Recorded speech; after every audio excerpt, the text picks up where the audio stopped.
श्रवण के लिए मौन भी चाहिए, बिना मौन के श्रवण नहीं।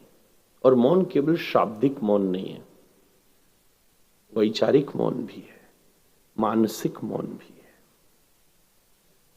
इसके बिना कैसे बात बने?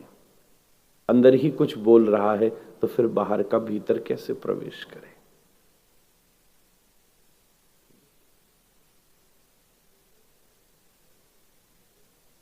एक बहुत गहरा मौन श्रवण की भूमिका को घटाता है। इसलिए श्रवण बहुत बड़ी साधना है। और बड़ी एक सबसे सुंदर बात तो मैं विनती करूं, श्रवण के लिए धैर्य भी चाहिए। बिना धैर्य के भी श्रवण नहीं हो सकता। अच्छा, और धैर्य होगा तो चिंतन भी हो जाएगा, धैर्य होगा तो स्वीकृति भी हो जाएगी, सब कुछ होगा।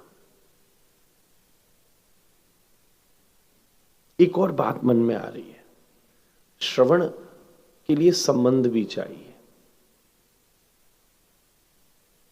बिना संबंध के श्रवण नहीं घटित हो सकता। अपन जिससे जुड़े होंगे ना, उसी की सुन पाएंगे। संबंध नहीं होगा तो सुनना कठिन है।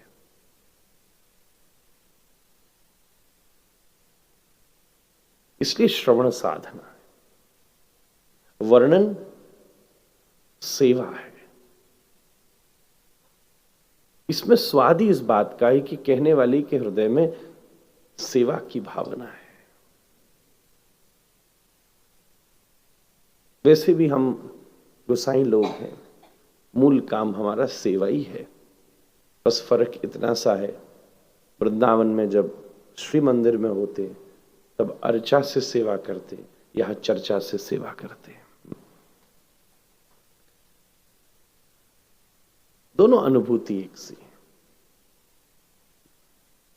वहां मंदिर में बैठे राधारमण जी का श्रृंगार होता है, यहां आप सबके हृदय में बैठे राधारमण जी का श्रृंगार होता है।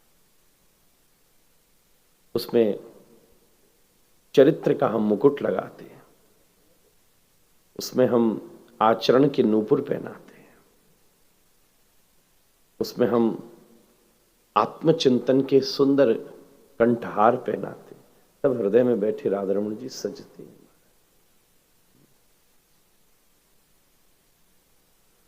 और आयोजन यज्ञ है, ये यज्ञ है।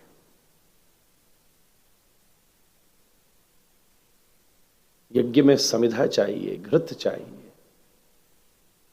इस यज्ञ की समिधा श्रोता है। श्रोता ही नहीं होंगे तो कैसे अग्नि प्रज्वलित होगी? यज्ञ की समिधा ही श्रोता है। और यहां बैठकर जिज्ञासा ही उन सभी श्रोताओं का, समिधा भी एक अलाइनमेंट में नहीं रखी तो आग नहीं जल पाएगी।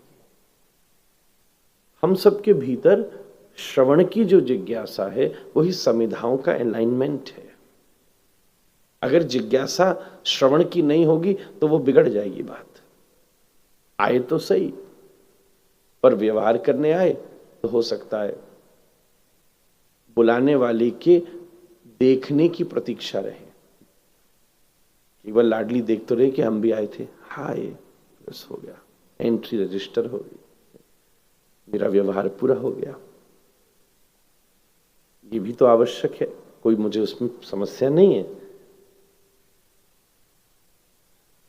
ऐसा कई बार हो जाता है।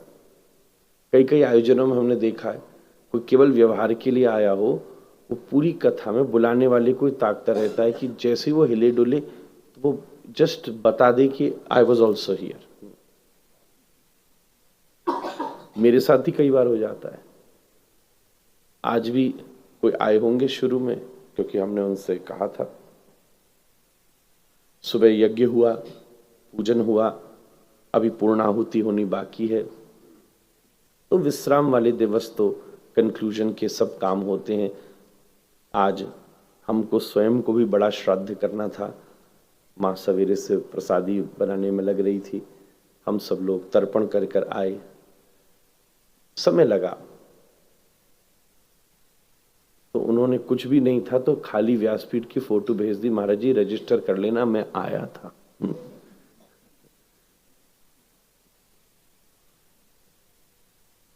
तो आयोजन जो है वो यज्ञ है। स्वाहा स्वधा,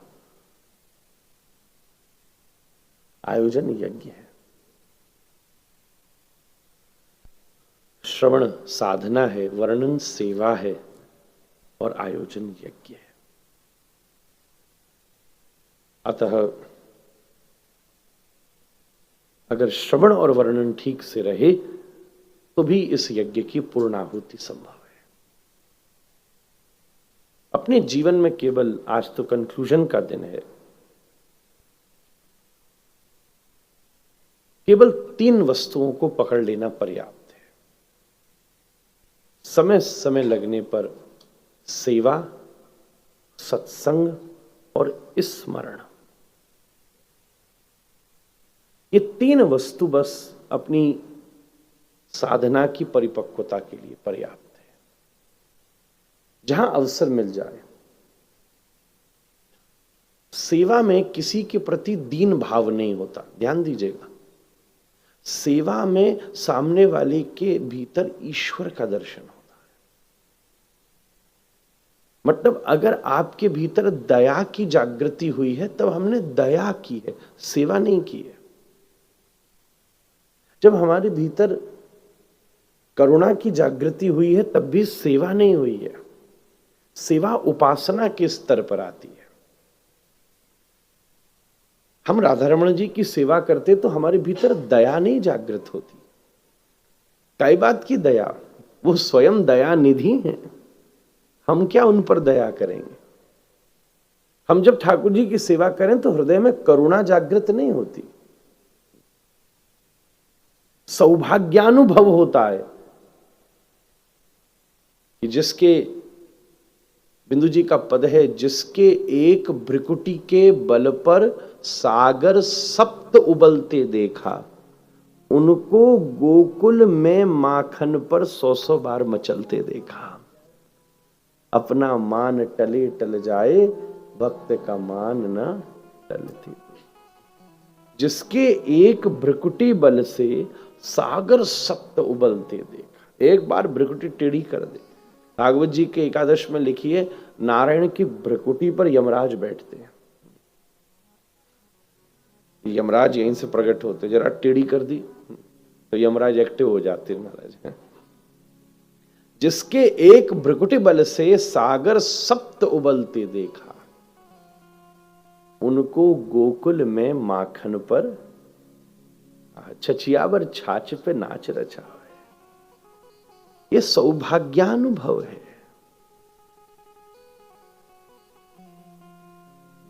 इसलिए हमारे यहां एक शब्द बना, नर नारायण। नर दिखता है तो केवल मदद हो सकती है, पर नारायण दिखता है तो सेवा हो सकती है। शब्द बना दरिद्र नारायण भी।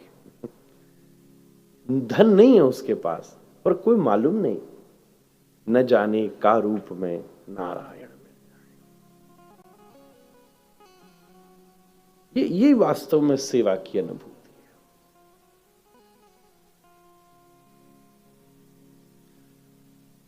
एक महात्मा रहता था,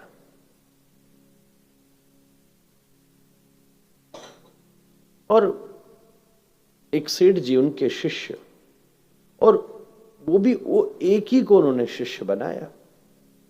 एको चंद्रस्तमो हंति, पुरानी पंक्ति है। जब एक ही चंद्रमा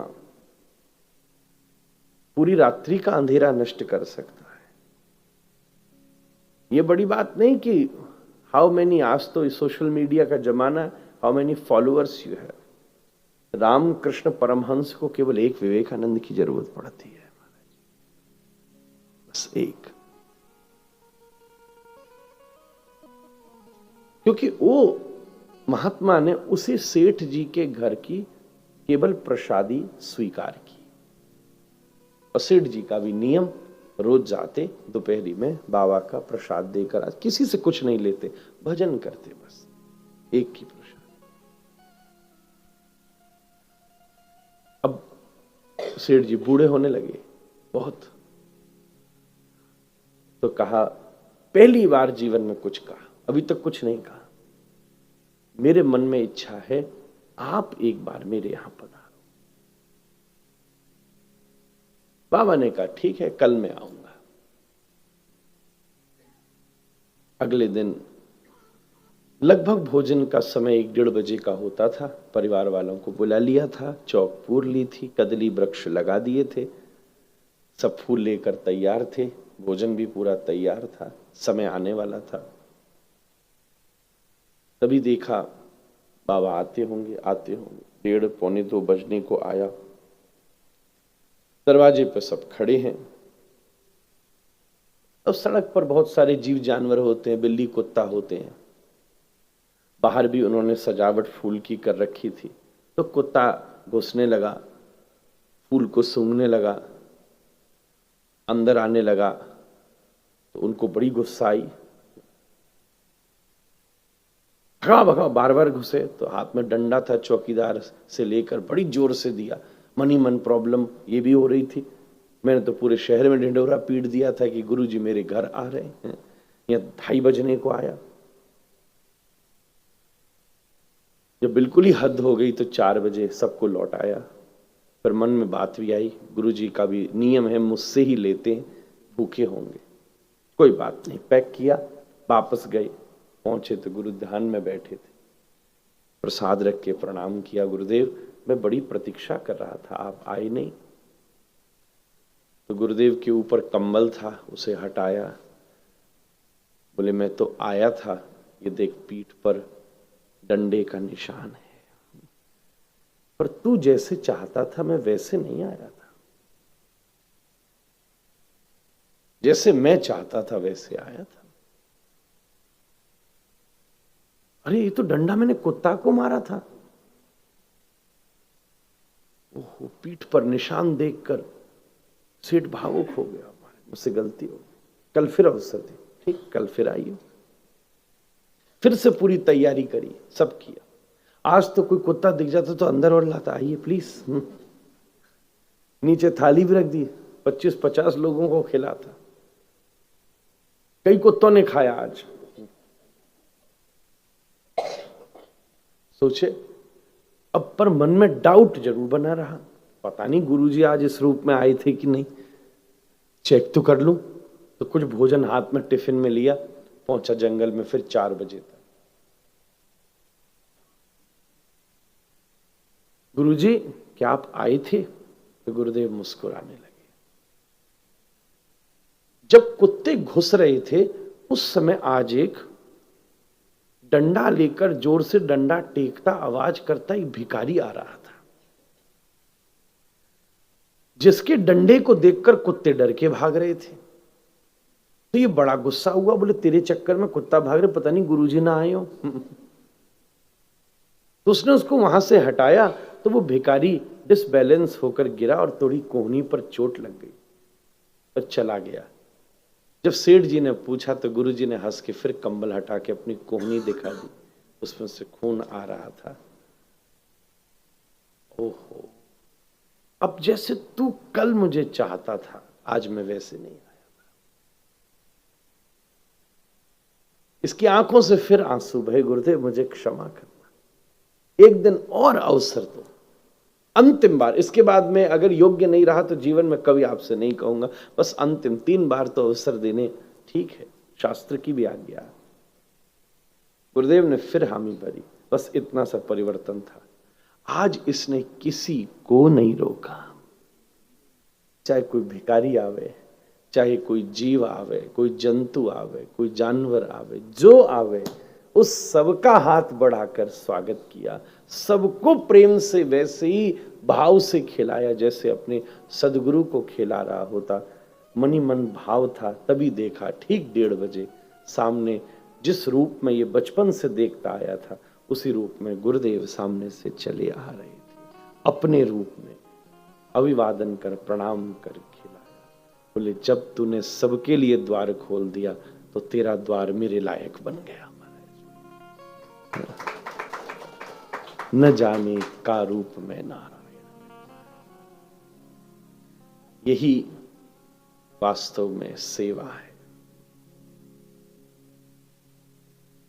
मैं आपसे निवेदन करूं, आज श्राद्ध पूरे हो रहे हैं, कल से नवरात्रि शुरू हो रही है। बहुत सारे ऐसे स्थान हैं,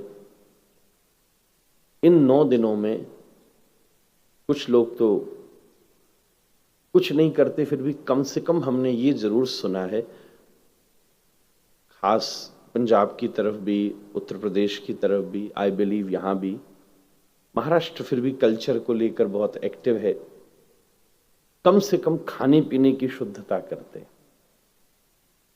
रोज उल्टा सीधा खाने वाले कम से कम 9 दिन प्रयास करके प्याज लहसुन भी नहीं खाते। बहुत सारी ऐसी जगह हैं। और वहीं दशहरा आती सारी कसर निकाल देते हैं। ये बात दूसरी। एक के घर में तो हम सुन रहे थे, नवरात्रि कैसे बिताई, बोले दशहरा पार्टी की प्लानिंग करने में 9 दिन निकल गए। ऐसे भी घर हैं। कल ही बता रही थी कहीं किसी घर का, छोड़ो।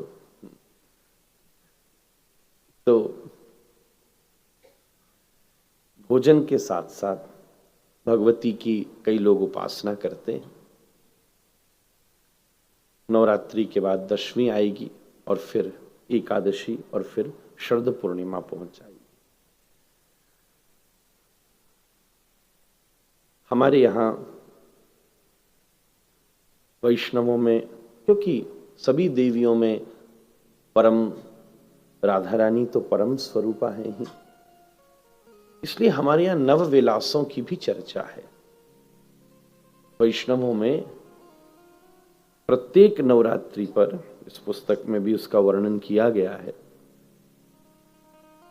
जैसे पहली नवरात्रि, प्रथम विलास कियो श्यामाजू, कीनो विपिन बिहारजू, उनके विध की शोभा वर्णो कहत न आवे पारजू। पहले दिन प्रिया जी के संग ठाकुर जी विराज रहे हैं। द्वितीय विलास कियो श्यामाजू, खेल समस्या कीन, ताकि मुख्य सखी ललिताजू। दूसरे नवरात्रि पर ललिताजू प्रधान है और एक खेल किया है राधा रानी के संग। संकेत वन में लीला की है। ऐसी तृतीय विलास, तिनमें मुख्य सखी विशाखाजू। तो सब वैष्णव अपनी अपनी पद्धति के अनुसार सेवा, आराधना, शुश्रूषा करते हैं, करनी ही चाहिए। देवी की स्थापना करते हैं, पूजा करते हैं, सप्तशती जैसे स्तोत्रों का पाठ करते हैं। गोपियों ने भी कात्यायनी रूप में उपासना करी, जो भगवान श्री कृष्ण की बहन है, और श्री कृष्ण हमें प्राप्त हो ये कामना करी। मैं आपसे विनती करूं, ये नवरात्रि ही इस देश का वास्तविक वुमेन्स डे है। प्रत्येक व्यक्ति के जीवन में आप विचार करेंगे तो 9 ही देवियों का प्रभाव है आपके संपूर्ण अस्तित्व में। एक दादी न भी हो तो भी उसके विषय में चर्चा बड़े हृदय को उत्साह देती है। दूसरी नानी, अपने बचपन का स्मरण कीजिए। तीसरी मां, वो तो सबसे विशेष प्रभावशाली है, कथा इसलिए हो रही है, उसका भी खूब विशेष प्रभाव होता है। तीसरी बहन, उसमें भी बहन 2 प्रकार के अनुभव वाली होती है। बड़ी वाली की स्टाइल अलग है,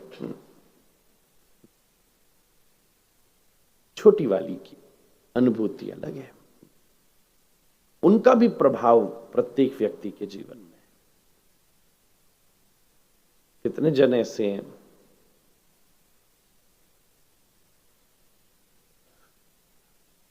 बहन की वजह से ही उनके घर में थोड़ी बहुत भजन पूजन हो जाता है। ऐसे भी घर हमने देखे।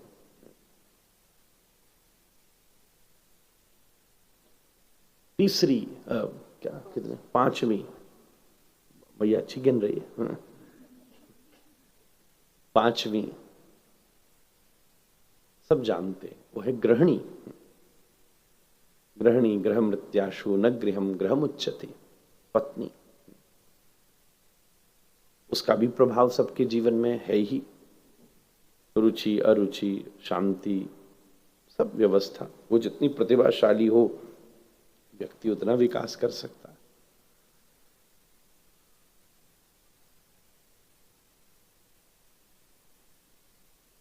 छह हो गए। अभी तो आप बोले पांच हो गए। हाँ। हमारी कैलकुलेशन बिगड़ गई इस चक्कर में। खैर अगली जिसकी पांच हुई हो सो ठीक, छह हुई हो सो ठीक, आई बिलीव। चलो छठी आप कहते हो।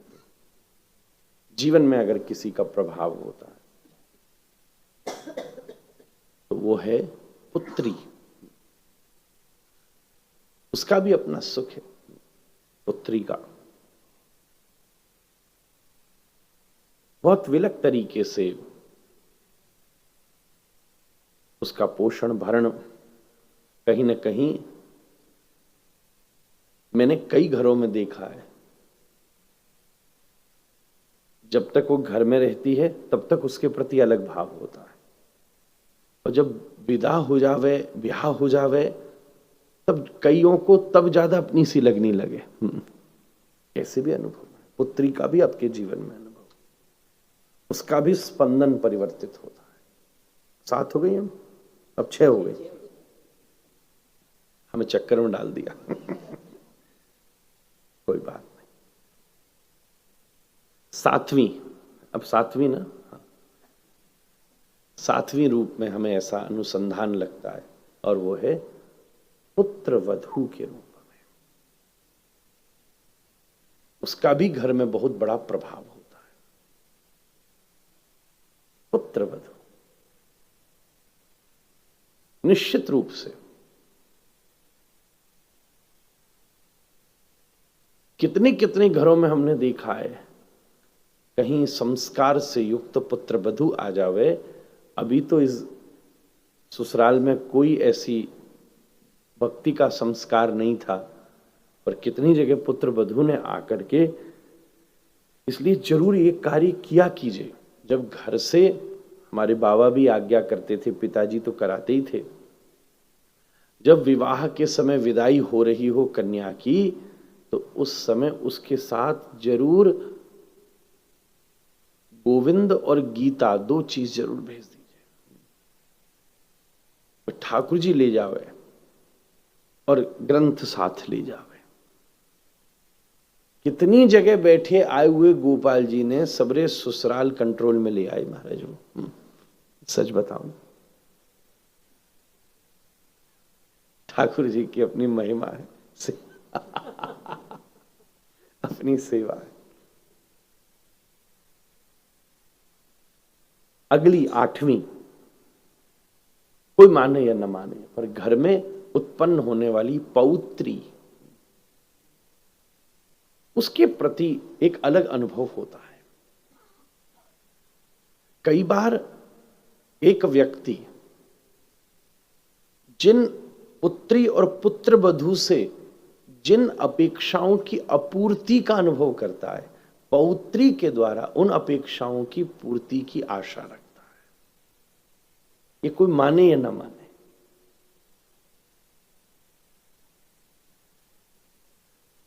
चारों तरफ है। ज्यादातर अष्टमी पर ही पूजन हो जाता है। पर नौमी में बहुत चिंतन करके अनुसंधान करो, कोई ध्यान से देना। उसको मैं वो शब्द तो नहीं दूंगा, फिर भी समझाने के लिए केवल आपसे उस शब्द का प्रयोग करूंगा।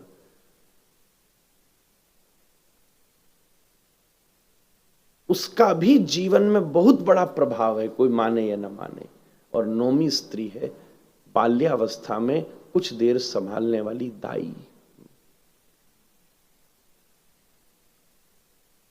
वो जो बाल्यावस्था में सहयोगिनी है, पूतना को श्री कृष्ण ने धातृचिताम ततोन्नयम, श्रीमद् भागवत का श्लोक है।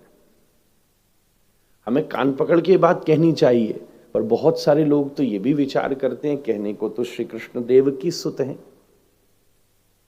पर श्री कृष्ण के जीवन में अगर प्रभाव है तो पूर्ण रूप से यशोदा मैया का प्रभाव है। वो तो यशोदा नंदन भी हैं, श्री कृष्ण की लीला तो अपनी है, पर मैया यशोदा के कृष्ण इतने हो गए कि आप सब जानते हैं देवकी के पुत्र होकर कृष्ण किसी मंदिर तक न पहुंच सके। जिन मंदिरों में कृष्ण बैठे हैं वो वही बंसी बजाते यशोदा के पुत्र कृष्ण है महाराज, यशोदा नंदन कृष्ण है। बाल्यावस्था में बहुत जगह हमने ऐसा, कई घरों में भी ये चिंतन देखा है, कहीं ना कहीं।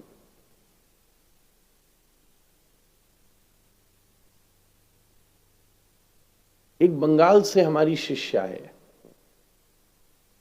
वो हमें ये बात बताती है, बड़ी अच्छी वैष्णवी है, घर में जाती है, कहीं ना कहीं किसी के बालक होना हो तो सेवा करती है दाई की तरह। एक बार समय के बाद मिली तो स्वभाव है छोटा बालक किसी के घर का कैसा भी हो,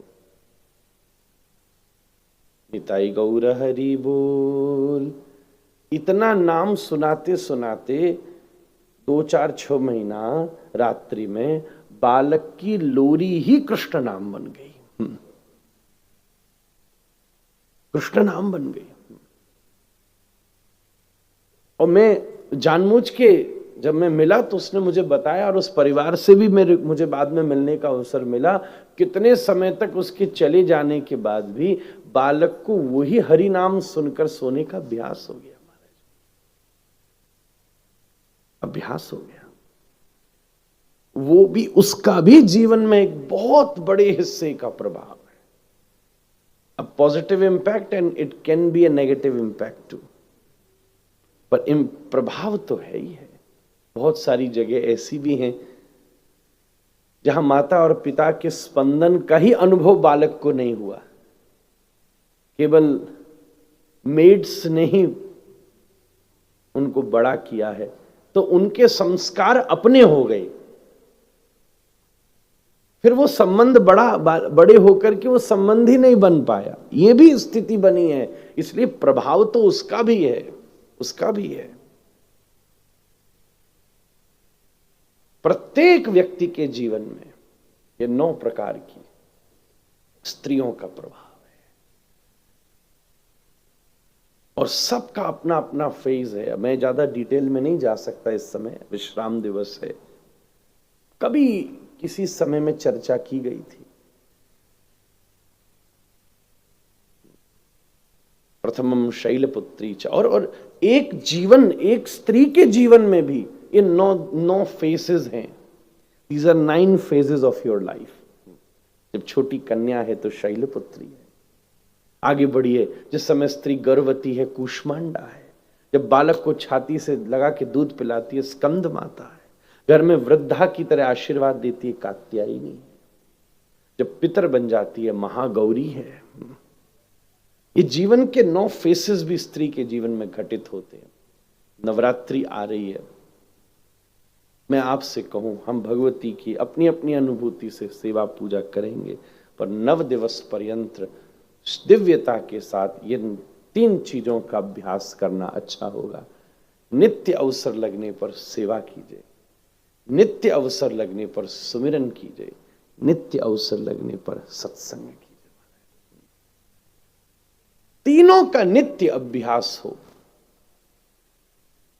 तो ये नवरात्रि ऐसे समय आती है जब मौसम परिवर्तित हो रहा हो, हमारा शरीर भी फिर से पुनः विकसित होता है। दोनों मौसम बदलने के बीच में व्रत करने का अनुसंधान आया है, जिससे शारीरिक स्वास्थ्य भी उन्नत होता है। पर जब सेवा, सत्संग और सुमिरन के माध्यम से चलेंगे तो मानसिक स्थिति का भी विकास होगा। पूरी कथा का इतना सही सार है। जहां अवसर मिल जाए सेवा कर लीजिए, जहां अवसर मिल जाए थोड़ी थोड़ी देर, जब जब आपको मौका मिले, कुछ काम नहीं, काम हो खूब व्यस्त रहो, 24 घंटे का काम हो 24 घंटे करिए। और जब कोई कार्य आपको अब कुछ न सूझे, बस फ्री बैठे हैं, तो बहुत सारे लोग जब फ्री बैठते हैं तो या तो टीवी चला ले, 2.5 घंटा टीवी का चैनल बदलने का रखते, इसमें तो कुछ आता ही नहीं है यार। फिर फोन पर भी आज अभ्यास होने लगा, थोड़ी थोड़ी देर में हरे कृष्णा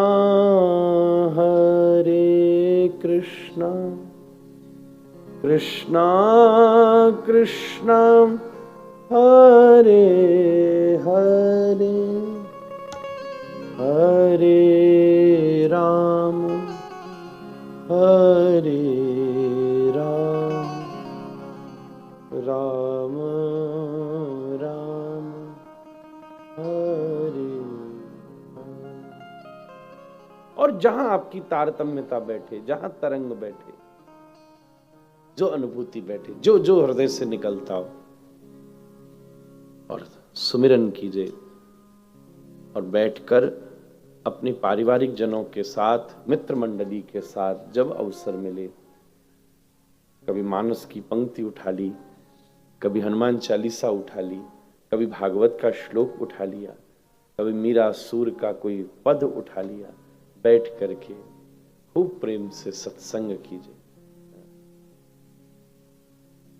एक बड़ी सुंदर भजन की पंक्ति है ना, गुरुदेव मेरे दाता, कुछ ऐसा ऐसा कुछ शब्द है, कुछ ऐसा कीजिए, सेवा सत्संग सुमिरन मेरी झोली में भर दीजिए। सब ज्ञानी जन है महाराज, नहीं सही है। अच्छे श्रोता होने से हमको भी सुविधा मिलती। ये 3 चीज का अभ्यास सार है। उपसंहार के इन सूत्रों को आपसे कहता मेरा मन होता है लास्ट दिन शुरू में ही कंक्लूजन भी कह दिया जाए, धन्यवाद भी कह दिया जाए, और बाद में धन्यवाद से नहीं धन्य भाग से कथा को विश्राम किया जाए। बचे हुए कुछ प्रसंगों को हम प्रणाम किए लेते हैं। भगवान श्री कृष्ण के रुक्मिणी मंगल के उत्सव को हम लोगों ने कल किया।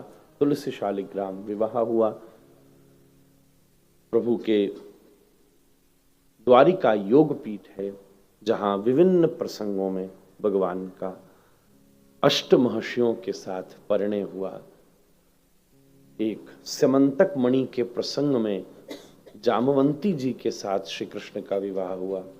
और जब क्योंकि सत्राजित महाराज ने खुलेआम आरोप लगाया था श्री कृष्ण के ऊपर कि इन्हीं ने स्यमंतक मणि चुराई है, ये बड़ी अद्भुत मणि थी, सूर्य से प्रसाद में मिली थी और रोज 1.25 लाख स्वर्ण दिया करती थी, 1.25 मन स्वर्ण दिया करती थी। अपन दुनिया का स्वरूप इसी से समझ सकते हैं। भगवान श्री कृष्ण ने जिन द्वारिका वासियों की सुरक्षा के लिए सब कुछ किया, उन्हें 2 मिनट नहीं लगा उन्हीं श्री कृष्ण के ऊपर आरोप लगाने पर। बाद में जब मणि वापस हुई तब सत्राजित महाराज ने अपनी पुत्री सत्यभामा के साथ भी श्री कृष्ण का ब्याह किया। ये 8 पत्नियां अष्टांग योग की स्वरूपा हैं। एक एक से एक एक साधना सिद्ध हुई।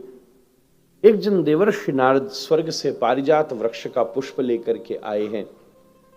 जिस वृक्ष को लेने के लिए सत्यभामा जी ने भी आग्रह किया है, ये क्या मतलब हुआ? फूल है, मुझे तो पूरा वृक्ष चाहिए। कभी न कभी कोई सदपुरुष किसी विषय का आग्रह करे तो उसके पीछे भी परोपकार छुपा होता है। सत्यभामा जी ने इतना आग्रह किया कि श्री कृष्ण उस वृक्ष को लेने के लिए स्वर्ग गए तो रास्ते में एक भौमासुर नाम का राक्षस था जिसने कुदृष्टि करी सत्यभामा पर, तो श्री कृष्ण ने उसका भी वध किया और उसके कारागृह से 16,100 महर्षियों को मुक्त किया।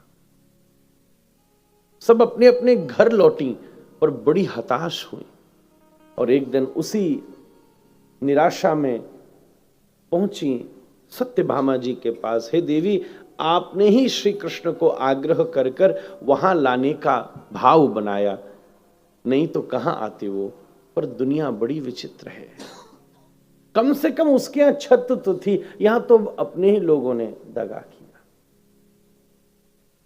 सही बात तो यही है। एक दुकान पर एक व्यक्ति लोहे और सोने को पीट रहा था, लोहे की हथौड़ी से। पर जब हथौड़ी के ऊपर हथौड़ी का प्रभाव सोने पर पड़ता था तो आवाज नहीं होती थी, और जब लोहे के ऊपर पड़ता था तो बड़ी तेज आवाज होती थी। एक दिन सोने ने लोहे से पूछा, भाई इतनी तेज हथौड़ी पड़ती है, मैं चुपचाप बैठा रहता हूं, तू इतना क्यों चिल्लाता है? तो लोहे ने जवाब दिया, तेरे ऊपर तू सोना है, तेरे ऊपर लोहे की हथौड़ी पड़ती है, मैं लोहा हूं और मेरे ऊपर लोहे की हथौड़ी पड़ती है। तुझे मारने वाला तेरा नहीं है, मुझे मारने वाला मेरा ही है। इस लोहे की शिला को लोहे की हथौड़ी ही पीट रही है, इसलिए आवाज होती है, इसलिए दर्द ज्यादा होता है। लोहे और सोना को मारे तो विसंगति है, विजातीय है, अपना नहीं है, क्या रोना। दूसरे से तो तकलीफ देवी दे तो somehow it is expected, पर अपने से जब हो तो आवाज तो होती है। लोहा कहता चिल्लाता ही मैं इसलिए हूं कि मैं उसी से पिट रहा हूं। यही तो समझने की बात है। तब उन महर्षियों ने सत्यभामा को प्रणाम किया, हम पर दया करिए, हमारा मार्गदर्शन कीजिए, हमें कोई स्वीकार नहीं करेगा। सत्यभामा जी ने कहा, चिंता मत करो, जिसको कोई स्वीकार नहीं करता उसी को तो गोविंद स्वीकार करते हैं महाराज। कृष्ण को बुला के कहा, ये सबसे ब्याह कीजिए, सबको पकड़िए। भगवान घबरा गए, एक आध दो हो तो ठीक है, इतनी बड़ी बटालियन। बोले अब हमने वचन दे दिया, प्रभु आप ही तो कर सकते, आपके लिए असंभव नहीं है, आप तो सदा कर सकते। अनेक रूपाय विष्णवे प्रभ विष्णवे, विष्णु सहस्त्रनाम में भगवान का एक और स्वरूप है। तब 16,100 रूप धारण करके प्रभु ने सबसे विवाह किया। इस प्रकार सभी महर्षियां द्वारिका में विराजती हैं। भगवान का बड़ा विस्तृत गृहस्थ है। एक बड़ी सुंदर कथा आती है, जब पुत्र पौत्रों का जन्म हो गया तब भगवान एक बार अपने पुत्र पौत्रों के संग घूम रहे थे। तभी उन्होंने दूर देखा एक गिरगिट था जो रंग बदलता था। जैसे चरण से श्री कृष्ण के उसका स्पर्श हुआ तो एक राजा की तरह प्रकट हो गया सामने। भगवान बोले, भाई आप कौन? तो उसने भी बड़ी इतराते हुए कहा, आपने हमारा नाम तो सुना ही होगा, हम है राजा नृग। अच्छा, कुछ बताइए इतिहास अपने बारे में। भगवान को सब पता है, फिर भी वो उसके बारे में उसी से सुनना चाहते। पता तो चले इसने अपने जीवन का क्या अनुसंधान निकाला है। ये उनका स्वभाव है। ऐसा नहीं कि मूर्ति बोलती नहीं है। हमने उसी दिन कर्माबाई का पद सुनाया, उसी में बोल रही थी। कौन कहते हैं भगवान नाचते नहीं, नचाने वाली मीरा आए तो सही, खाए खिलाने वाली शबरी आए तो सही। पर भगवान मौन भी इसलिए खड़े कि पता तो चले कि ये क्या कह रहा है। तो राजा नृग ने अपना इतिहास सुनाया। महाराज मैं बहुत बड़ा गौदानी हूं, आपने नाम सुना होगा। आकाश के तारे गिन सकते हो, धरती के धूल कण गिन सकते हो, पर मेरे द्वारा किए गए गोदान नहीं गिने जा सकते। मैंने इतनी गैया की सेवा की है। एक बार एक गाय नृग ने एक ब्राह्मण को दी। वो गाय नृग से इतना प्रेम करती थी कि रात्रि में चुपचाप उस ब्राह्मण के यहां से भागकर इसकी गौशाला में आ गई। अब हजारों लाखों गैया, इसको भी क्या मालूम। अगले दिन दूसरे ब्राह्मण को दान में देना था, भूल से वही गैया दे दी। कल वाला ढूंढते ढूंढते पहुंचा तो वो अपनी गाय पर छाप थी, वो पहचान गया। बोले वाह, आज हमको पता चला है कि तुमने ऐसे अपना यश कमाया है, आज देते हो, रात में चोरी करवाते हो, अगले दिन फिर दे देते हो। नृग ने कहा नहीं महाराज, मुझे तो हजारों गैया हैं, मुझे तो ध्यान भी नहीं था, मैंने देखा भी नहीं। तो दोनों ब्राह्मण असंतुष्ट होकर के चले गए। और इसने पर्दे को भूल हो जाना स्वाभाविक है, इसने परवाह भी नहीं करी। हाँ ठीक है, हम क्या करें, हमने इतनी गैया दान की तो हैं, क्या जरूरत है हमें ये इनका नुकसान, अगर ये ना लें तो हम फिर कर देंगे। देखो भूल हो जाए अलग बात है, मान के उसको सहज कर दो, ये अलग बात है, पर इस पर भी हम अगर अपनी अभिमानता दिखावें तो फिर मामला बिगड़ जाएगा। कुछ दिन के बाद जब राजा नृग की मृत्यु हुई तो महाराज यमराज की धर्मराज के सामने पहुंचा चित्रकेतु। चित्रकेतु बैठकर आपके एक एक कर्मों का चित्र बनाते हैं, इज अकाउंटेंट, इसलिए उनका नाम है चित्रकेतु। मेमोरी जो होती है ना वो ऑलवेज पिक्चोरियल होती है, यहीं से इसका कॉन्सेप्ट शुरू होता है। जैसे आपको अच्छी अच्छी चीजें आपने कैमरा में रिकॉर्ड कर ली हैं, ऐसे हमारी लाइफ की सिचुएशंस को चित्रकेतु बैठे अपने सीसीटीवी कैमरा में रिकॉर्ड करते रहते, फिर पूरी स्टोरी सुनाई जाती है बाद में, पूरी स्टोरी। हमको भी आश्चर्य हुआ, यहां तो चलो अपन सब ध्यान से सुन रहे हैं, अभी कुछ समय पहले एक जगह हमारी कथा थी, तो जो पूरा परिवार सुनता था, पर विशेष जिसने हमको बुलाया वो युवा पति पत्नी अपने माता पिता के जन्मोपलक्ष्य में सब थे। उस समय हमने कथा सुनी, हमने पूछा एक दिन, हाँ महाराज खूब अच्छा, क्या बोले कि क्या समझ आ रहा है। 3 महीना बाद फिर हमारे पास फोन आया और बड़े आनंद से, अब तो अभिभूत, अरे महाराज जी, हमने क्या बात हो गई, कथा में तो हमको ओके ओकेश लगते थे। बोले महाराज जी कथा में तो हम कथा सुन ही नहीं पाए, बैठी रहती थी पर दिमाग खोपड़ी चलती रहती थी, भोजन में ये बनाना है, इसने यहाँ आना है, उसने वहां जाना है, इसने इधर बैठना है, उधर जाना है, माता हम तो, और हमारा तो थोड़ा सा उत्सव जैसा भी माहौल था, जन्मदिन की बात थी, हम तो सच बताएं बैठे तो थे, वो भी आपके डर से ज्यादा बैठे थे, पर कई बार ऐसा होता था। और अभी फुर्सत में थोड़े दिन से जब YouTube के ऊपर रिवाइंड करके हमने उसको सुनना शुरू किया, तब तो पता चला कि हमें तो सारे जीवन का सार मिल गया था। बड़ा आनंद आया। कई बार कृत्य करते समय उसका अनुभव नहीं होता। कई लोग बैठे बैठे अपनी शादी की वीडियो देखते रहते हैं 40 साल बाद, बोले पता चले क्या क्या हुआ था। हमने कहा क्या ढूंढ रहे हो भाई? बोले क्या, बस यही ढूंढ रहे महाराज, क्या क्या गलती की थी हमने। सबकी अपनी अपनी विवेचना है। और सीधी बात है, खास दूल्हा दुल्हन तो अपने ब्याह में मंच पे बेचारे बैठे रहते हैं, उन्हें खुद ही को नहीं पता चलता कि खाने में क्या बना है, कि डेकोरेशन क्या हुआ है। कई बार कृत्य करते समय इसका अनुभव नहीं होता। तो चित्रकेतु का स्वभाव यही है, ध्यान दीजिएगा। मृत्यु के बाद चित्रकेतु पूरी लाइफ की फिल्म दिखाता है। While doing action we don't realize, पर उस समय फिर रियलाइज होता है, ओहो कैसी कैसी स्थिति बन गई। चित्रकेतु ने राजा नृग की पूरी स्टोरी सुना दी, पुण्य का भरमार लगा हुआ था। चित्रगुप्त नाम है, मैं शायद चित्रकेतु बोल गया, चित्रगुप्त, गुप्त रूप से चित्र खींचता है। हाँ। पता नहीं मुझे चित्रकेतु कहां से याद आ गया। हाँ। कोई बात नहीं। हाँ महाराजा थे, हाँ सही सही बात, हाँ नहीं सही बोली माता, सही बात, अच्छी श्रोता है। हाँ। एक राजा भी थे चित्रकेतु, चित्रगुप्त। तो महाराज गुप्त रूप से, हाँ ये फोटो भी चुपचाप खींचता है, जैसे जासूस लगाया जाता है ना, चुपचाप फोटो खींचेगा। तो बड़े सारे गौदान थे, बोले तेरे जीवन में पुण्य ही पुण्य भरा हुआ। तो एक बात थी, उस दिन तूने अभिमान किया और तेरे दरवाजे से दोनों जन असंतुष्ट होकर के चले गए। तो भुगतना तो उसको भी पड़ेगा। पहले क्या भुगतना चाहता है, चल ये भी ऑप्शन हम तुझे दे देते हैं, इतने तूने बढ़िया काम किए। उसने कहा महाराज अगर छोटे मोटा प्रॉब्लम है पहले उसे भुगत लेते हैं, बाद में फिर पुण्य का आनंद लेते रहेंगे। उस परिणाम से मुझे गिरगिट बनना पड़ा, पर गौ सेवा का यह परिणाम हुआ कि उस योनि से मुक्त करने के लिए स्वयं साक्षात गोपाल के चरणों का स्पर्श प्राप्त हो गया। भगवान ने उसके ऊपर कृपा करी, नृग के ऊपर।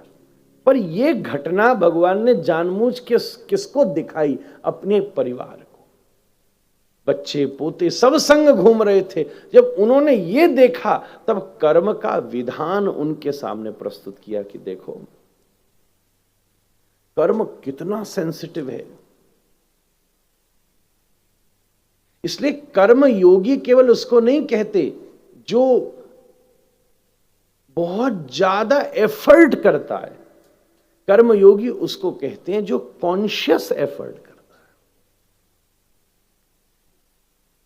दोनों चीजों में ऐसे देखा जाए तो चींटी भी कर्म योगी ही है, लगी रहती है लगी रहती है, और कहीं ना कहीं हम लोगों से ज्यादा कॉन्शियस एफर्ट करती है। बहुत बड़ी रिसर्च हुई थी, मनुष्य ने तो कॉलोनीज बनाना बाद में सीखा है। अगर चींटी की जो बावड़ी है कभी उसको फोड़ के देखो, उसमें बाकायदा वाटर ड्रेन सिस्टम भी होता है, रेन वाटर हार्वेस्टिंग भी होती है। कभी आप पढ़कर देखिएगा, you can simply Google it also. चींटी पूरी कॉलोनीज बनाकर रखती है, मनुष्य ने तो बाद में सीखा। तो कर्मयोग उसको नहीं कहते कि 24 घंटा हम लगे पड़े हैं। कर्मयोग उसको कहते हैं जब कॉन्शियसली किसी कार्य को किया जाए। भगवान ने अपने पुत्र पौत्रों को यह उपदेश किया। धीरे धीरे भगवान द्वारिका में विराजते हैं। पांडवों के ऊपर विपत्ति आने लगी तो भगवान श्री कृष्ण इतना बड़ा परिवार होते हुए भी पांडवों के साथ ज्यादा से ज्यादा समय देने लगे। घटना यहां घटी थी कि जब विभाजन की बात आई तब मरुभूमि दी गई पांडवों को। वहां से श्री कृष्ण मेजरली इन्वॉल्व हुए पांडवों। ऐसे तो मित्रता सदा से थी, ठीक है, विवाद गृह विवाद शुरू हुआ है तो पार्टीशन किया जाए, और इंद्रप्रस्थ की भूमि दी गई। अब देखकर ऐसा लगा कि अन्याय हो रहा है, तब श्री कृष्ण वैसे तो सदा से ही संग थे, और उसी इंद्रप्रस्थ के ऊपर ऐसा महल निर्माण कर दिया जिसके आश्चर्य की सीमा नहीं। ऐसा महल बनवाया भगवान श्री कृष्ण ने मैदानों से कि जल में थल और थल में जल दिखे। एक जगह दुर्योधन आके चौंक रहा था, यार मैंने तो रेगिस्तान दिया था, इन्होंने क्या बना दिया। ये कॉन्सेप्ट भी आज पूरी दुनिया मिडिल ईस्ट के कई सिटीज की बात करती है, जो रेगिस्तान में हाईली डेवलप हुए न्यू सिटीज एंड कंट्रीज हैं। श्रीमद् भागवत और महाभारत में इस कॉन्सेप्ट की एक्सप्लेनेशन है। इंद्रप्रस्थ ऐसी ही मरुभूमि थी, भीषण मरुभूमि, एक जीव वहां जीवित नहीं रह सकता था।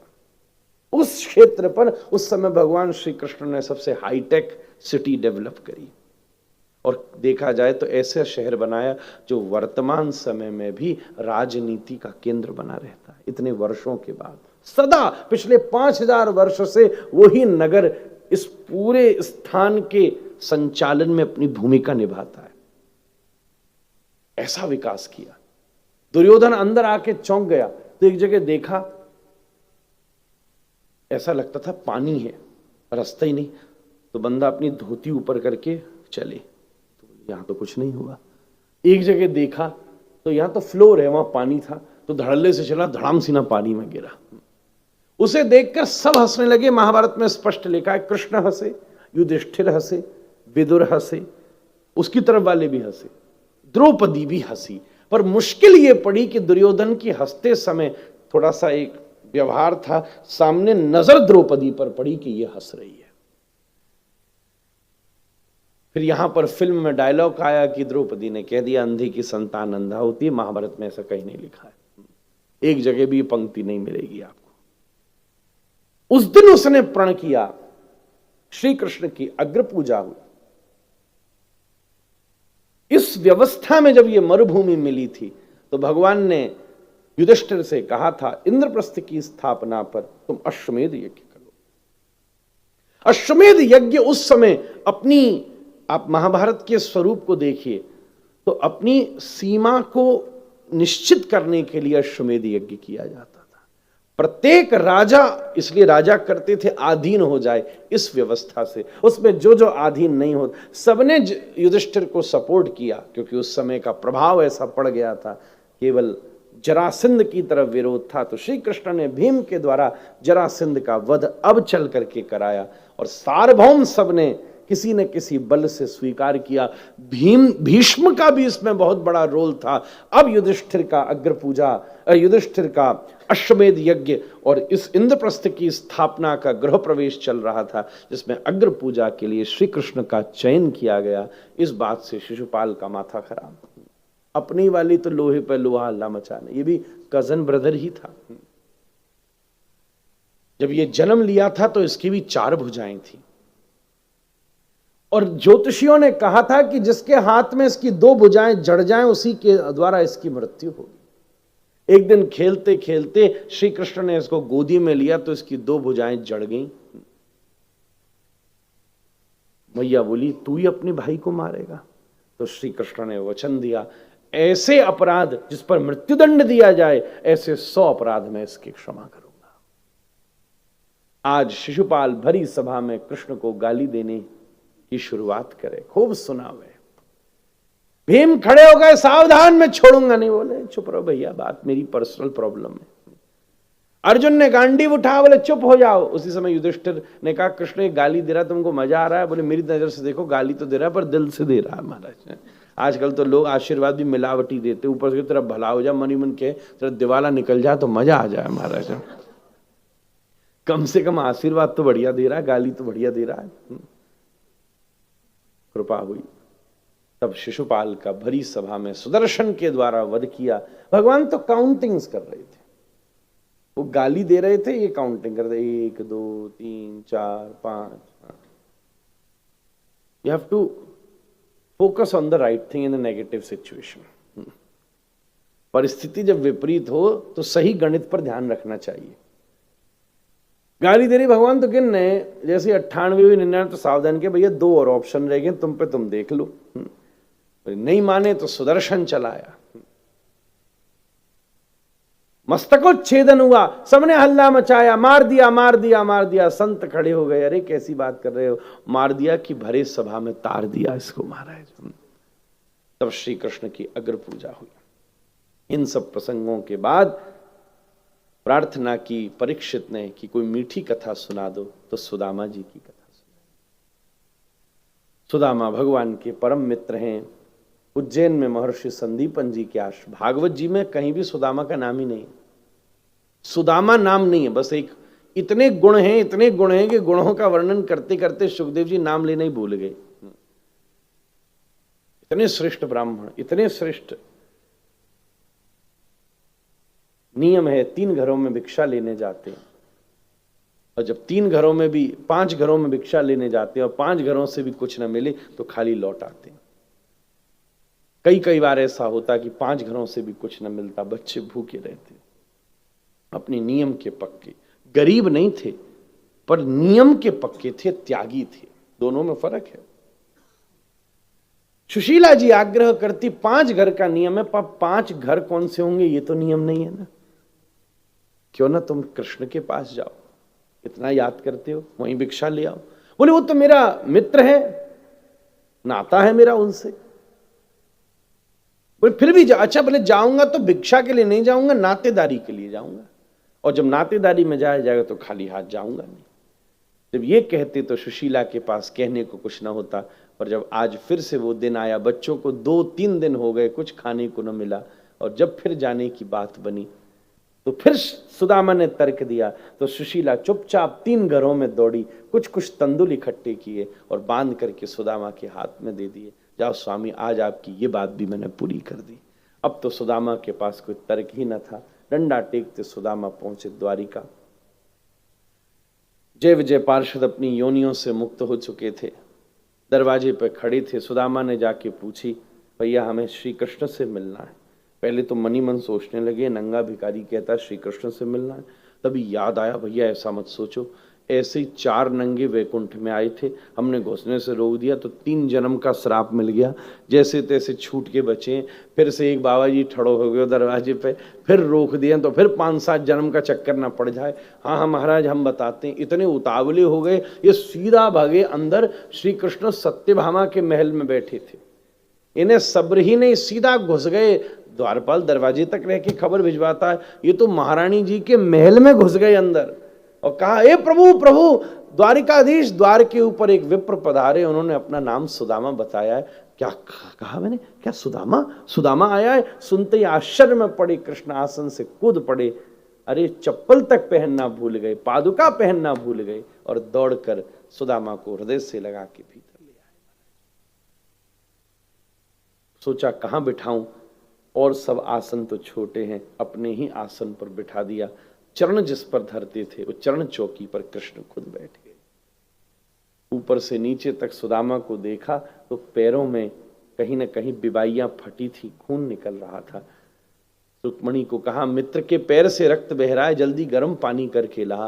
पर मित्र प्रेम में अधीर हुए सुदामा को इतना सब्र कहा कि पानी गर्म होकर आता। देखी सुदामा की दीन दशा, करुणा करके करुणा निधि रोए, पानी परात को छुओ नहीं और नैनन के जल से पगध होए। ये दृश्य किसी ने आज तक द्वारिका में देखा नहीं था। सब आश्चर्य में पड़ गए। थोड़ी देर में तंदुल दिए सुदामा ने, एक मुट्ठी मुख में रख के कह दिया, एक लोक की संपत्ति दे दो, दूसरे लोक की दे दो, तीसरी रख रहे थे तो कहा 3 लक्ष्मी होती है, भूदेवी, श्रीदेवी, लीला देवी।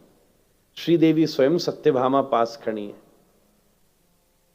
स्वयं भूसुता हैं, रुक्मणी जी साक्षात लक्ष्मी हैं। बोले महाराज ऐसा तो मत करो, सब कुछ दे दोगे तो आप ही सुदामा हो जाओगे, वो कृष्ण हो जाएगा। भगवान ने कहा इसको संभालना, रोज मुझे एक दाना देना। सुदामा ने पूछा और गृहस्थी कैसी चल रही है? भगवान ने कहा आओ आओ आओ, सब भैया ब्राह्मण देवता हैं, प्रणाम करो, सब बड़ी।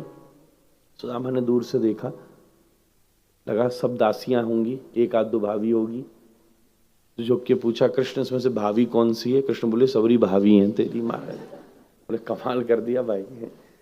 सब ने आके प्रणाम किया, दोनों थोड़ी देर में दोनों हाथ दुखने लगे। बोले तो 800 हुई हैं।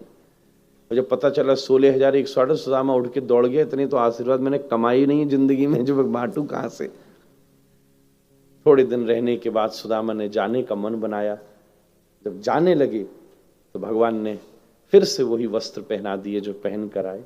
मित्र ये तो प्रयोग के लिए थे, उतार, सब उतरवा दिया। मन ही मन सोच रहे खातिर तो एक नंबर की, लेने देने में कमजोरी मालूम पड़े लगे।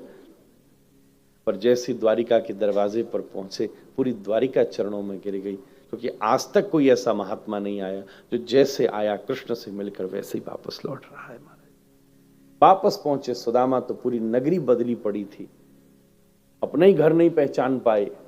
बैठ गए, बढ़िया गए कृष्ण के पास, हमारे प्लॉट भी गए महाराज। सुशीला ने झांका तो दौड़ कर आई, स्वामी अंदर चलो, थोड़ी देर तक तो पहचाने नहीं, कौन माया आ गई मुझे बिगाड़ने। बोले माया नहीं, तुम्हारी घरवाली हूं। और जब भीतर जाके देखा तो आश्चर्य में पड़ गए, क्योंकि स्वयं बच्चों को गोदी में बिठा के द्वारिकाधीश बैठे हुए थे। भगवान ने बड़ी कृपा करी, ऐसी मित्रता। 3 मुट्ठी तंदुल पर 3 लोक की संपत्ति देने वाले।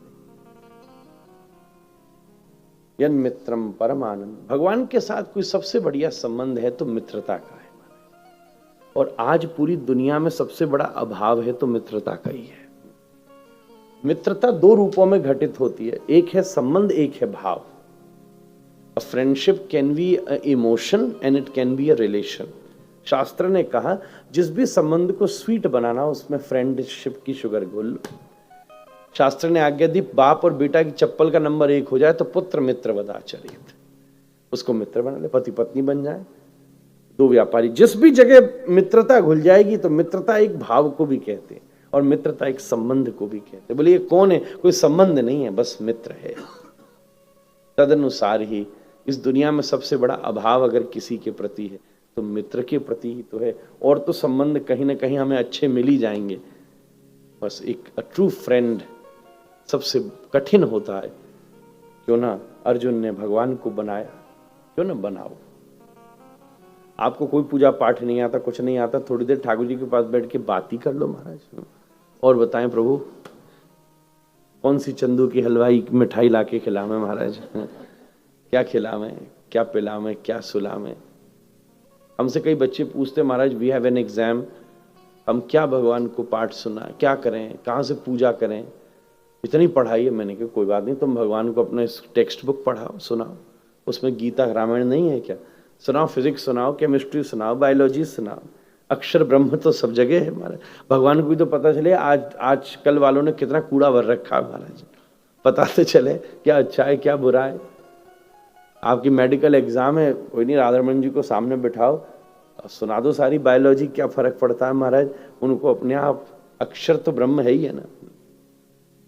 Somebody said in यूरोप कि सारे अक्षरों को अंतरिक्ष में उछालते रहो तो कुछ सालों के बाद एक शेक्सपियर का प्ले बन जाएगा, अपने आप सेट हो जाएंगे अक्षर। उछालते रहो उछालते रहो, कुछ सालों में हो सकता है 2 अक्षर अपने आप ऐसे सेट हुए हो तो कोई बड़ी बात नहीं, अपने आप वर्ड बने, साउंड्स बनी, क्रिएशन ने धीरे धीरे उसको डेवलप किया। इसलिए हमें तो सहज रूप से विद्यमान रहना है। सम्यक पंचक क्षेत्र में ब्रजवासी, हस्तिनापुरवासी और द्वारिकावासी तीनों की भेंट भगवान ने कराई है, जहां सबसे पहले ब्रजवासी और श्री कृष्ण की भेंट हुई है, दूसरी भेंट द्रौपदी और महर्षियों की हुई है। सबने बैठकर चर्चा की है। ग्रहण का समय, आज भी रात्रि के समय ग्रहण भारत में चाहे प्रभावशाली नहीं है, फिर भी विश्व पर तो ग्रहण है ही, और कहीं सूतक पातक का प्रभाव होना अलग बात है, पर राशियों पर तो सदा प्रभाव ग्रहण का पड़ता ही है। आज का ये दिन विशेष है।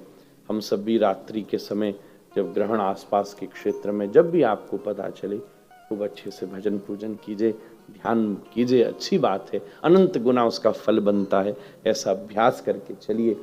भगवान ने भी सत्संग किया और नारद जी और वसुदेव जी के बीच में सत्संग हुआ, जहां नारद जी ने वसुदेव जी को जनक और नवयोगेश्वर के मध्य का संवाद सुनाया। एक बार अपने जनवरी के वार्षिक सत्संग में इस विषय के ऊपर हम स्वतंत्र रूप से 5-7 दिन की एकादश के दोनों तीनों प्रसंग, दत्तात्रेयोपाख्यान भी और नवयोगेश्वर संवाद को स्वतंत्र रूप से वर्णित कर चुके हैं। यहाँ तो जो चर्चा 5-7 दिन में हुई, 5 मिनट में उस पर क्या कहा जा सकता है। फिर भी 1-2 बिंदु प्रमुख रूप से हम कह देते हैं। जब जनक ने पूछा योगेश्वरों से कि भागवत धर्म क्या है, भागवत धर्म शब्द का मतलब क्या है। जब धर्म संबंधों में घटित होता है तो उसका स्वरूप बदलता जाता है। जब वो ईश्वर के साथ जुड़ता है तो परम धर्म होता है, मानव के साथ जुड़ता है तो मानव धर्म होता है, पति पत्नी में होता है तो गृहस्थ धर्म होता है, त्यागियों में होता है तो सन्यास धर्म होता है, विद्यार्थी में होता है तो फिर शिक्षा धर्म है। तो धर्म हर क्षण परिवर्तित हो रहा है, पर यह मूलभूत धर्म का स्वरूप क्या है, बड़ी गंभीर जिज्ञासा थी। उसके कई अध्यायों में विचार मंथन करके योगेश्वरों ने उत्तर दिया। पर सबसे पहली बात की कि हमें अपने जीवन में धर्म के अभ्यास को सरलीकृत करना चाहिए। अंजः पुंसाम विदुषाम विद्धि भागवता हितान। इसको बहुत ज्यादा रिजिड करने की जरूरत नहीं है, बहुत ज्यादा इजी करने की जरूरत है। छोटी छोटी चीजों में भगवान के भजन का अभ्यास कर लीजिए, कोई बड़ी बात नहीं। आप सब लोग बाद में मुझसे प्रसाद लेने आते हैं, मैं एक एक को प्रसाद देता हूं और मन ही मन हरे कृष्ण महामंत्र करता चलता हूं। जितने लोग हैं मेरी उतनी माला हो जाती है। आप सब मन के हो महाराज। एक जना तो हमसे बोला, ब्याज पे पैसा देता था, हमने कहा नोट गिनता चलिए और आम करता चलिए, एक गड्डी में एक माला पूरी। कुछ दिन बाद हमसे बोला, मैंने पूछा भजन कैसा चल रहा है, बोले महाराज जी खूब ऐसी कृपा करो बढ़े। जितना बढ़ेगा उतना गिनूंगा। अपने को तो सरलीकृत अभ्यास करना है। धीरे धीरे अपने जीवन की प्रत्येक व्यवस्था में हमें उसका अनुभव करते रहना चाहिए। ऐसी आज्ञा प्रदान करी। यदुवंशी आपस में एरिका नाम की घास को लेकर एक बार संत पधारे। अब यदुवंशियों में बड़ी ताकत थी, तो ऐसी आनंद लेने का मन में आई बात, उचाव चढ़ा। बोले संतों की परीक्षा लेते हैं। तो सांब को लेडीज के कपड़े पहना दिए, साड़ी पहना दी और पहुंच गए और बोले महात्माओं, ये हमारी एक बहन है और गर्भवती है, बताओ इसकी लड़का होगा लड़की होगी। तो सबरे महात्मा एक उन्होंने पहचान गए, पर पता है कृष्ण के वंशज हैं तो हम क्यों बोले। पर उन्हीं बीच में दुर्वासा बैठे थे। दुर्वासा जी ने कही ये तो ठीक बात नहीं, अनुशासन तो करना पड़ेगा। तो उन्होंने एकदम बात कह दी, बोले जाओ, न तुम्हारे इसके पेट से न लड़का होगा न लड़की होगी, तुम्हारे खानदान को नष्ट करने वाला मूसर पैदा होगा। महाराज, मूसर होता है ना कूटने वाली धानी में, लोहे का। अब जब थोड़ी देर में सबरी घबरा गए, सांब की सबरी साड़ी खोल के उतार रहे थे तो उसके बीच में से मूसर निकला लोहे का। अब कृष्ण को बताने में घबरा में कैसे बतावें। ठाकुर जी को पता चल गया कि संतों की परीक्षा ली तो भगवान तो खुद ही नहीं छोड़ेंगे हमें, तो चुपचाप उग्रसेन जी को बताइए। उग्रसेन जी वैसे ही बेचारे थोड़े से लाइट मूड के आदमी थे, तो उन्होंने कहा कोई बात नहीं, एक काम करो सबरी, ये मूसर को घिसवा घिसवा के चूरा बना के समुद्र में फेंक दो। समुद्र के तट पर रहते थे, इतना सा टुकड़ा अंत में बचा था, वो घिसा ही नहीं, उसको ऐसे ही फेंक दिया। उस टुकड़े को मछली ने नील लिया। उस मछली को एक मछुआरे ने पकड़ा और जब काटा तो अंदर से टुकड़ा निकला, तो उसने टुकड़े को छील करके एक सुंदर तीर के आगे लगा दिया और वही बाली व्याधि के रूप में आया और जब श्री कृष्ण को उपदेश करता था तो उसी तीर को चरणों में आघात किया और वो जो मूसर का चूरा था वो समुद्र पर गया। और समुद्र का तो स्वभाव है, जो फेंको सो देगा। सबरा चूरा कोने में इकट्ठा हुआ और जब घास उगी तो घास की और पानी की टकराने से, जैसे स्क्रब होता है उसमें लोहे का चूरा हो और पानी की लहर टकराएं, चढ़ते रहते घास में चढ़ते रहते एरका नाम की बड़ी पेनी तलवार जैसी घास पैदा हो गई। यदुवंशी उत्सव के बाद, आयोजन के बाद उत्सव मनाने लगे। ऐसे मद्यपी हुए कि गाली गलौज करके आपस में लड़ पड़े। भगवान श्री कृष्ण उद्धव को कोने में ले गए। ठाकुर जी किसी डिस्प्यूट में नहीं बैठते महाराज, और उद्धव को भागवत धर्म का उपदेश करने लगी, जिसमें सबसे पहले उन्होंने अपने पूर्व पुरुष यदु का चरित्र सुनाया। जिन यदु को एक दिन घूमते समय दत्तात्रेय भगवान मिले। दत्त के 24 गुरु, जिनकी चर्चा बड़ी विस्तृत है। अभी तो हम ज्यादा क्या कहें, अंग्रेजी में हमारी एक किताब भी है सॉन्ग ऑफ फ्री, उसमें तो हमने जो बंबई में प्रवचन किया था और कुंभ में किया उसी को उल्लेखित करके एक ग्रंथ का निर्माण भी हुआ। इतना विस्तार है। पर सार की बात आपसे कहूं, उनमें पहले 5 गुरु हमारे 5 एलिमेंट्स हैं। पृथ्वी वायु और आकाश, मापोग्निश्चंद्रमा रवि। पृथ्वी जल तेज वायु और आकाश। सो हम सब इन 5 तत्वों से मिलकर बने। पर क्या हमारे पास इन 5 तत्वों की क्वालिटीज हैं? हम सब पानी से बने, पर पानी का गुण है, पानी ऑलवेज प्योर होता है। हाथ में दूध गिर जाए तो पानी से धोगे, गंदगी गिर जाए तो पानी से, पानी गिर जाए तो कैसे धोगे, पहुंचोगे। पानी की ओरिजिनल स्टेट प्योर है। ऐसे ही हमारी विचार की ओरिजिनल स्टेट सदा प्योर होनी चाहिए। वो वास्तविक बात है, मूल बात प्योर हो। पृथ्वी का गुण है, बीज डालो पेड़ देती है, सबका विकास कर देती है। वायु का गुण है, रुकती नहीं है, चलती रहती। ऐसे जीवन को चलाते रहो महाराज। स्टक करोगे तो फिर बात बिगड़ जाएगी। आकाश का गुण है कि वो असीमित है, ऐसे ही परमात्मा असीमित है। ये 5 तत्वों का तो निर्माण है, पर इन 5 तत्वों की क्वालिटीज जब तक नहीं है तब तक अपना काम नहीं बनेगा। इस प्रकार 24 गुरुओं की चर्चा दत्तात्रेय ने की।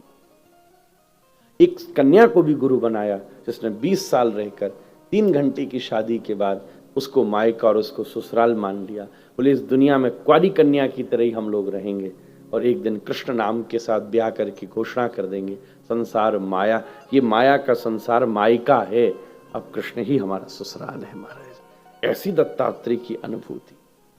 आपने 24 गुरुओं की चर्चा सुनाने के बाद गृहस्थ धर्म का वर्णन किया। उद्धव को धन्यम गृहस्थ आश्रमम, 25 वानप्रस्थ ब्रह्मचर्य, गृहस्थ, वानप्रस्थ, संन्यास, सबकी व्याख्या धर्माश्रमों के रूप में परिणत करके उद्धव को परम ज्ञान प्रदान किया।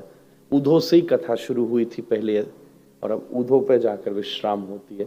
उसी बिंदु पर हम परिक्रमा लगा के खड़े हुए, अब यही ऊधो उपदेश सुनकर विदुर के पास जाएंगे और फिर अगली भागवत शुरू हो जाएगी। इसलिए हम जहां से शुरू होते हैं वहीं जाके फिर विश्राम लेते हैं। आज विश्राम कर रहे हैं, अब दो तीन दिन बाद, अभी तो 3 दिन रामायण की कथा वृंदावन में है। रामायणी जी बड़े सुंदर प्रवक्ता थे, उनकी स्मृति में फिर पोरबंदर में फिर भागवत जी 25 तारीख से। इस महीने तो ठाकुर जी ने ऐसा निकाला 30 दिन कथा हुई, एक भी दिन का गैप नहीं बना, एवरी डे कहीं ना कहीं। हाँ आप ताली बजा लो, और तो हमें ही पता है हमारा अपनी बात तो ताली तक विश्राम, एवरी डे कहीं ना कहीं कथा। आज यहाँ, कल ठीक शाम को 4 बजे वृंदावन में शुरू हो जाएगी, 24 को वहां विश्राम करके सीधा पोरबंदर जाऊंगा, 25 तारीख से वहां हरि मंदिर में कथा शुरू हो जाएगी। तो इसलिए तो चक्र है ना, यही ऊधो तो सुन के वृंदावन पहुंचेगा और फिर विदुर जी को सुनाएगा, और फिर हम जब सोचेंगे आगे बढ़े फिर उस कथा में फिर पहुंच जाएगा ऊधो वहीं। तो ये क्रम चलता रहेगा, जब तक ऊधो चाहेंगे जब तक चलता ही रहेगा। वैसे भी हम उद्धव गोपी संवाद स्थल से ही आते हैं महाराज, इसलिए ज्ञान गुदड़ी से ऊधो को लेकर चलते हैं और ऊधो पर ही जाकर विश्राम कर देते हैं। यही ऐसा ही अनुभव है सब। महाराज गंगा तट पर बैठे सुखदेव जी कहते, राजन जो भी मैं तुझे सुनाना चाहता था सुना चुका हूं, अब मरिष्येति पशु बुद्धि मिमाम जही, मैं मरूंगा इस पशु बुद्धि का त्याग कर, हृदय में केशव को विराजमान कर। परीक्षित ने समाधि लगाई, उसकी जितेंद्रियता आ गई, संसार के मोह निर्माण मोहा जित संग दोषा, अध्यात्म नित्या विनिवर्त कामा, द्वंद्वैर विमुक्ता सुख दुख संगैर, गच्छन्त मूढ़ा पदमव्ययम तत्। अंदर से प्राणों को खींचा, उसने अपने शून्य चक्र में स्थापित किया। तक्षक मारता उससे पहले उसने अपने प्राणों को छोड़कर सीधा प्रवेश किया, कैवल्य को प्राप्त कर लिया। तक्षक ने प्राकृतिक शरीर को जलाकर भस्म किया। उसके पुत्र जन्मेजय को बड़ी गुस्सा आई, उसने यज्ञ रखा, सारे सर्पों को नष्ट कर दो। तब ये तक्षक जाकर इंद्र के आसन से लिपट गया, इंद्र का आसन खिंचकर आने लगा। संतों ने समझा इंद्र आसन भस्म हो गया तो क्या होगा, सब शांत हो गया। सतपिता का सदपुत्र था, अब सब लोग इकट्ठे ही थे, क्या करें, तो बोले सत्संग करते हैं, किसकी कथा सुनाई जाए। तब सबने बैठकर मार्कंडेय की कथा सुनाई। वो मार्कंडेय जिन्हें भगवान शंकर की कृपा से 2 कल्प की कृपा आयु प्राप्त हुई थी, जिन्होंने पूछा जब कोई नहीं बचता तब कौन बचता है। तब भीषण प्रलय का दर्शन हुआ। जैसे आजकल 3D होता है, मतलब ये समझो 300D होगा तो कैसे होगा आई डोंट नो, मतलब व्हाटसोएवर। इतना रियल एक्सपीरियंस भगवान ने उनके सामने दिखाया। प्रलय में जैसे सब डूब रहा है, सब खत्म हो गया, और उस स्थिति में देखते हैं कोई नहीं बचा, तब भी कौन बचता है। करार विंदे न पदार विंदम, मुखार विंदे विनिवेशयन्तम, पटस्य पत्रस्य पुटे शयानम, पालम मुकुंदम मनसा स्मरामि।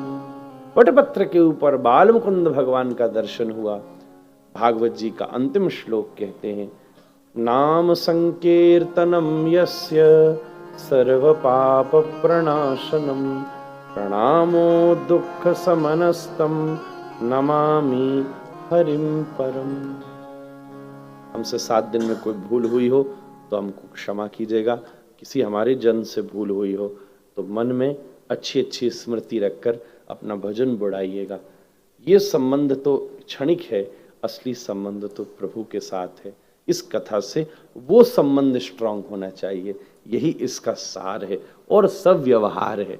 असली बात तो वही है। खूब सबने, हमारा पूरा बहल परिवार खूब स्नेह से रहा, और हम तो पहले दिन कह चुके, ये तो बस ये कथा केवल उसी स्नेह में है। हमारी बड़ी बहन है लाडली, और जब कहवे हमने कहा सैकड़ों सुना दें तो भी हम इसके ऋण से ऋण नहीं होंगे, कभी नहीं हो सकते, इस पूरे परिवार के नहीं हो सकते। जब भी भगवान कृपा करे ऐसा सौभाग्य हम पाएंगे। इसकी मैया ने उसको पाया है, यही इशारा है कि आप सबने कथा पाई है महाराज। इसी अनुभव के साथ, इसी भावना के साथ भूल चूक को क्षमा मांगते हुए अपनी बात को हम सब लोग हरि चरणों में समर्पित करते हैं।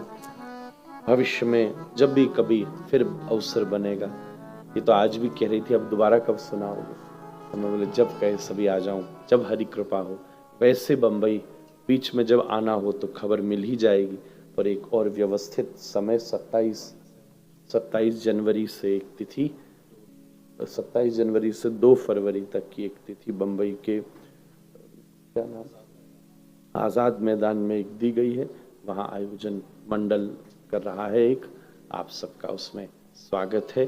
बीच में कुछ उसमें परिवर्तन होगा तो जो भी हमारे प्रचार संचार के साधन हैं उनसे आप खबर मिल ही जाएगी। जैसे यहाँ की खबर भी किसी को न दी गई फिर भी बहुतों को मिल गई थी। ये किसी को एड्रेस भी बड़ा उसमें रखा क्योंकि स्थान का एक अपना स्वरूप था, तो खबर तो सबको मिल ही जाती है, ये बड़ी बात है। आप सब लोग बड़े धन्य हैं, श्रेष्ठ हैं। जिन जिन सब परिवार, तापड़िया जी भी बैठे, सब जन जिन का भी इस आयोजन में लाडली को सहयोग, मेरी बहन है तो मेरी उसकी तरफ से मैं उन सबको खूब राधे राधे कहता हूँ। इससे ज्यादा कहने में व्यवहार हो जाएगा, ये सबसे ऊंचा शब्द है। सबको राधे राधे मैं कह दूं, जो भी उसका एक एक सारथी, उसकी टीम के लोग, उसके नीचे बिल्डिंग के लोग, इस बिल्डिंग के लोग, सभी छोटे बड़े सभी जनों को जय श्री राधे। इसी के साथ आज हमारी अत्यंत विदुषी संगीतज्ञ, बल्कि हम बड़े नर्वस और हो रहे थे उसके सामने गाने में, निराली जी आई हैं। बड़ी निष्णात संग, हम तो कल रात्रि से प्रतीक्षा कर रहे हैं। कल जब रात की गोष्ठी थी तो इन्हीं के राग सुनने थे, फिर कभी सुनेंगे। पर आप बहुत वर्षों पहले जब हम तथ्या का पहला जन्मदिन था वृंदावन में फर्स्ट, तब आपने आकर वृंदावन में पहली बार अपनी राग रंगिमाओं के द्वारा ब्रजवासियों को खूब आनंद दिया था। अत्यंत विदुषी राग संपन्ना है और क्या गाती हैं। भगवान ऐसे ही इनके कंठ में विराजमान रहें और सबके हृदय में इनके कंठ से हरि विराजमान हो जाए। इसी भावना के साथ सबको आभार करते हुए 2 मिनट महामंत्र के साथ हम विश्राम करते हैं, आरती करेंगे। फिर मेरी सभी से विनंती होगी कि आप मार्ग दीजिएगा, क्योंकि पोथी जी को लेकर जाना है, सबको घर भी जाना है। इसलिए मैं ये चाहता हूँ, और शास्त्र का नियम है पूर्णाहुति के पश्चात प्रसादी होनी चाहिए, परंतु इतनी देर सबको प्रतीक्षा कराना भी उचित नहीं है। इसीलिए आप भाव से प्रसाद शुरू कीजिएगा धीरे धीरे, और हम लोग जल्दी से ये जाकर भागवत जी की पूर्णाहुति कर लेंगे तो दोनों कार्य शुरू होंगे। जब तक थोड़ा सा जल लेकर कोई स्टार्टर टाइप जैसा हो हल्का सा, वो शुरू कीजिएगा, वो भी धीरे धीरे। मतलब if you eat in 3 bites I would say उसको थोड़ा 15 कर लीजिएगा आज, तो डाइजेशन भी बहुत अच्छा हो जाएगा और वो अच्छे से आपका सलाइवा मिक्स होके is gonna help the stomach. And then जब तक हम लोग वहाँ पूर्णाहुति कर लेंगे, जब तक आपकी प्लेट फिनिश हो उससे पहले तो कर ही लेंगे, ऐसा विचार है। तो अपन उसमें विलम्ब नहीं करेंगे। और फिर मुझको भी अभी यहाँ से बांद्रा की तरफ पहुँचना है। मान्यमाई पाठशाला का बहुत विस्तृत सत्र हो रहा है, संध्या को होना था पर वेन्यू का लास्ट मिनट चेंज होने से एक साथ रखना पड़ा, पर कथा अपने नियम से चली। भगवान ने सुविधा दी है, तभी कुछ मैंने संभाल लिया, कुछ उसने संभाल लिया, दोनों मिलके संभाल लें, ये घर गृहस्थी की व्यवस्था होती है। उसी भाव से आनंद के साथ हम चलेंगे, करेंगे 2 मिनट प्रभु नाम ले लेते हैं। हरे Krishna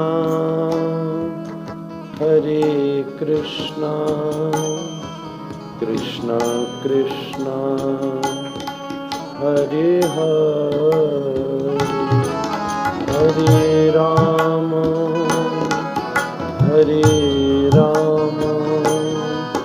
Ram Ram Hare Hare. God bless her, God bless her.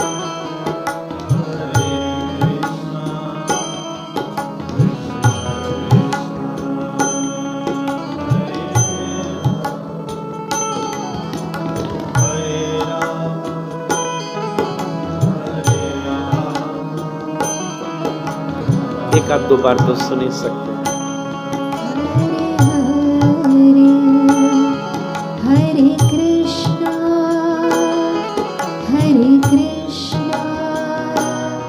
Krishna Krishna Hare Hare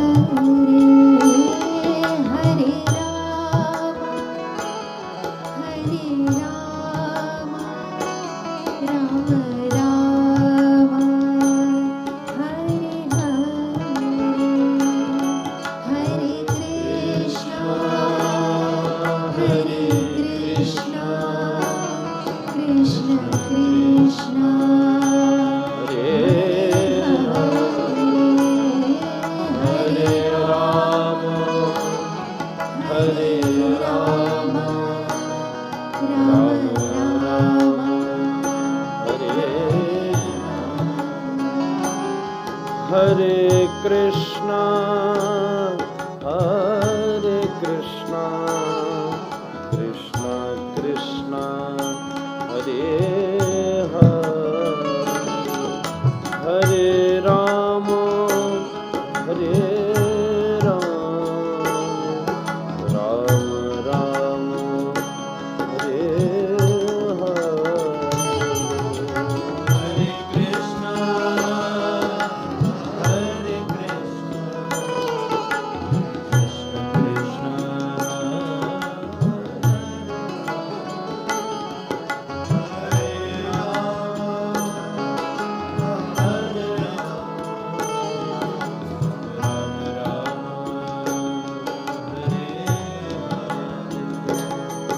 Hare Krishna, Hare Krishna, Krishna Krishna, Hare Hare, Hare Rama, Hare Rama, Rama Rama, Hare Hare,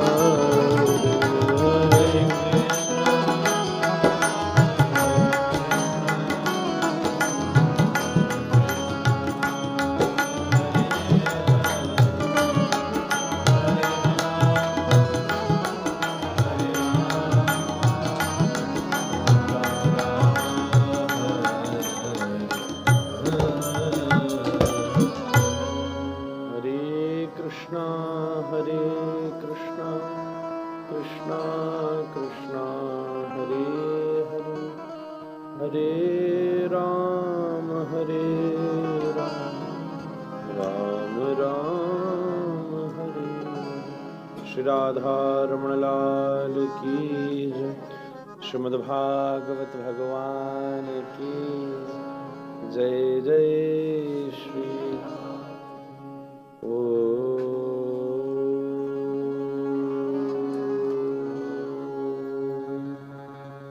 Purnamada Purnamidam